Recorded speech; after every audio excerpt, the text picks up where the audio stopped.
abnormalities in the organs that after puberty begin to develop, like the female uterus, suddenly you start to see diseases of that organ.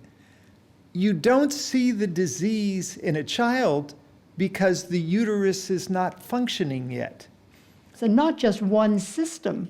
This could be the development of the brain, which basically the brain at that time is getting programmed for how an individual is going to develop later in life as well. So their behavior is being affected. Intelligence could be affected. And you know, we talk a lot about nurture, but you can't, nurture definitely can make you learn to love. It helps you learn to love. But if you're not wired correctly in the beginning, nurture isn't going to work. And these are the things that I worry about. I see so many children today who don't relate. They can't look at you. They're totally, totally out of control. They overreact. They don't know what's right and wrong. And it's not because someone hasn't tried and worked hard for them. The parents are not to blame. The blame lies in the chemicals that were in the mothers' and fathers' bodies when they were conceiving that child.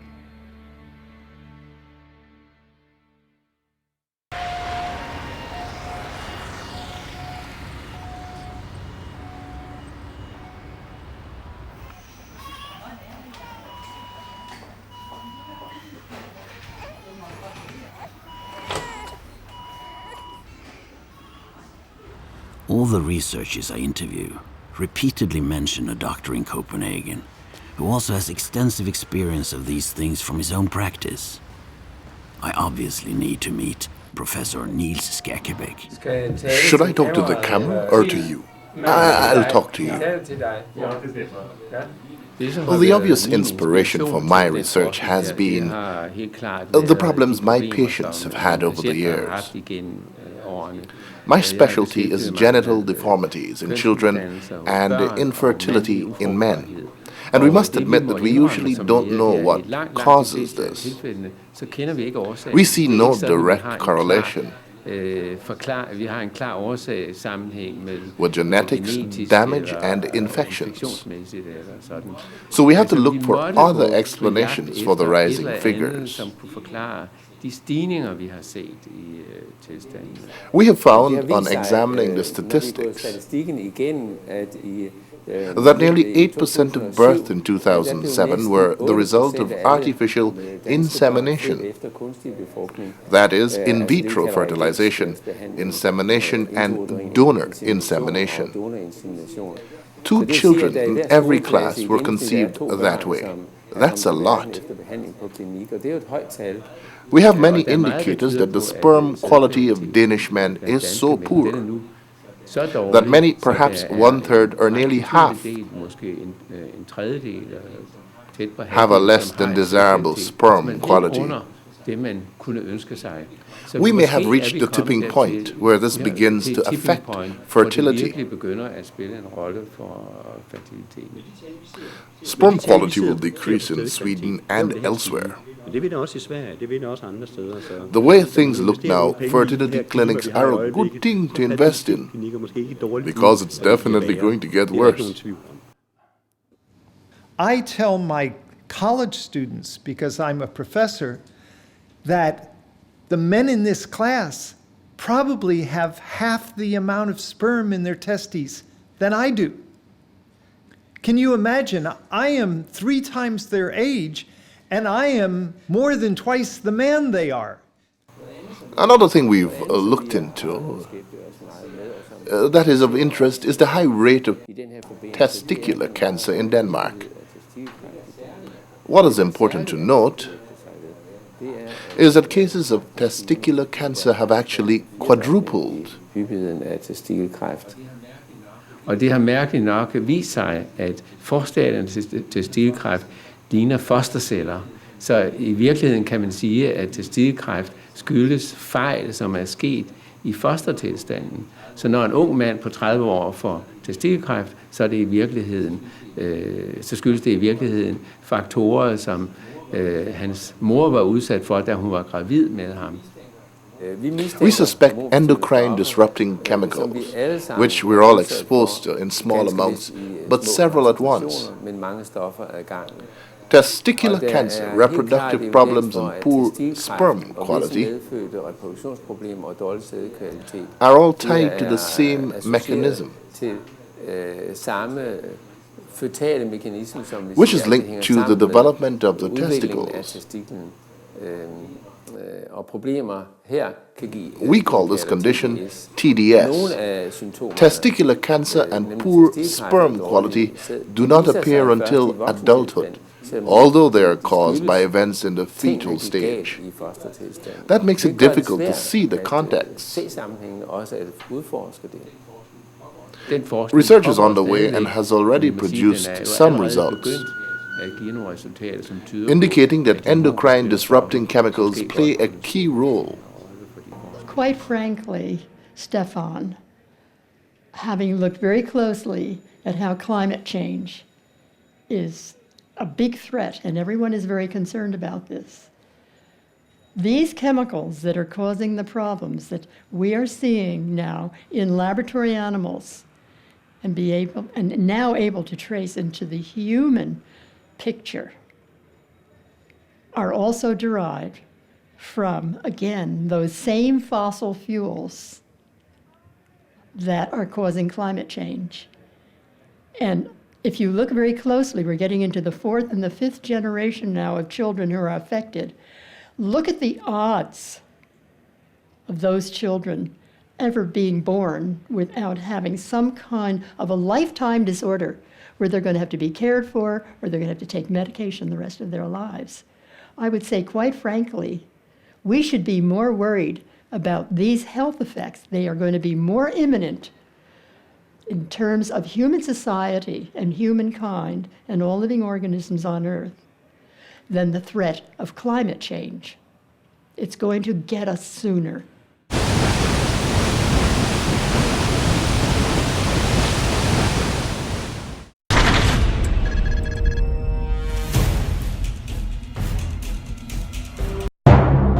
Do you know that careless use or storage of common household pesticides can cause serious harm if you or members of your family experience sudden and unexplained rashes, headache, and aching joints? You may have been exposed to pesticide poisoning. Children are mostly at risk. Do not spray pesticides when the children are in the room. Wipe down surfaces where residue from pesticides may have settled. Keep all pesticides under lock and key. A message from the Pesticides and Toxic Chemicals Control Board.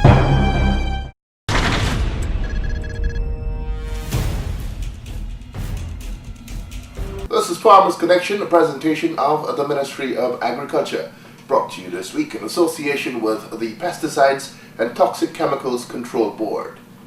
We now bring you a feature on the role of women in mangrove restoration in Guyana.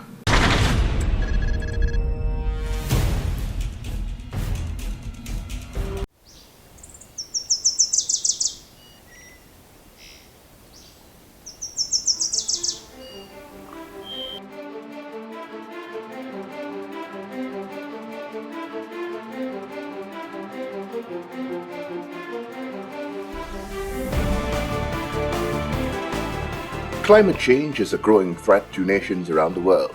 For coastal Guyana, sea level rise resulting from climate change poses an imminent threat to the livelihoods of communities, businesses, and agriculture production. Approximately 90% of Guyana's population lives on the coastal zone, which is 0.5 meter to 1 meter below sea level, making it particularly vulnerable to flooding, erosion, and salinization. Severe storms have already exceeded existing sea defenses, resulting in significant flooding. This is predicted to become a more frequent risk.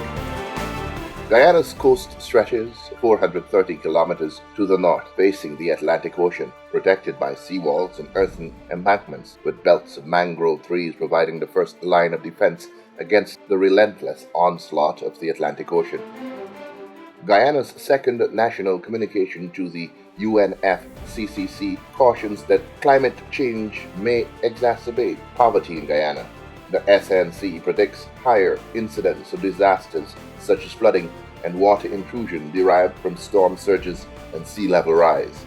Out of this reality was born an ambitious mangrove restoration project designed to protect and restore the country's coastal mangrove forests. The Guyana Mangrove Restoration Project, funded by the Government of Guyana and the European Union's Global Climate Change Alliance, was established in 2010 with a vision to augment Guyana's sea defense by protecting, restoring, and managing the natural barrier provided by our mangrove forests. Critical to the success of the project was the involvement of local communities in the protection, restoration, monitoring, and management of their mangrove forests. Community-based mangrove management ensured that the requirements and aspirations of communities was recognized during all aspects of the project, and women made up 80% of the community's participation. Women are at the forefront of this initiative. They are community leaders, disseminating information about the impact of climate change and the importance of mangroves in their communities through Village Mangrove Action Committees, or VMACs. Ms. Seated Gunraj, member of the Village No. 7 VMAC, remembers the work involved and the results of their endeavors. The member from the VMAC who do the nursery, and they had next people outside in the same village to do the planting. And as it grew up, it helped to prevent the heavy waves from rolling up. And as it grew bigger, it helps to prevent the high winds. Yes, we're really happy with the replanting of the mangrove, and we don't have any storms to disturb us, no one house roof, or even this pen roof, or anything. And it helps to bar the water away when it comes heavy. The project has established 6 VMACs, which are predominantly made up of women volunteers.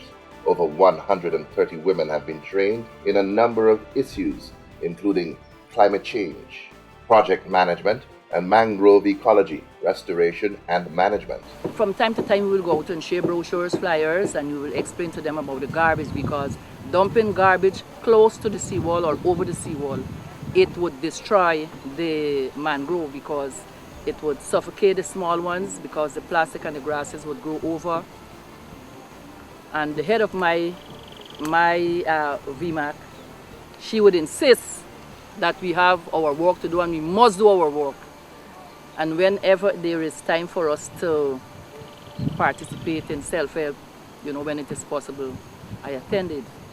But when it is not time for me to go, I will say, well, I can't make it. But I learned so much, and Padmini has been teaching us so much for the time. Before we did not plant this mangrove, right?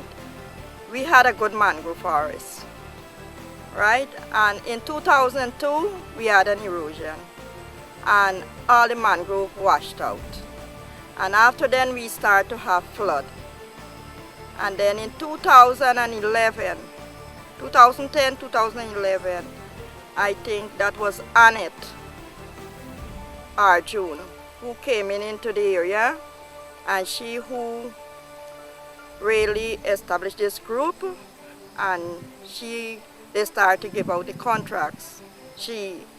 And they started planting this mangrove. Well, the group is responsible, right? They give out the contracts. Some people in the area have the contracts. They planted the DNI workers. There was the 4 set of people who planted, but with taking care of it, form a VMAC group. And the VMAC group who helped voluntarily to protect this mangrove. Because when this mangrove started to grow up, it helped us a lot. Stop the flooding. We ain't getting back no flood. The farmers are not having back the salt water in the farm.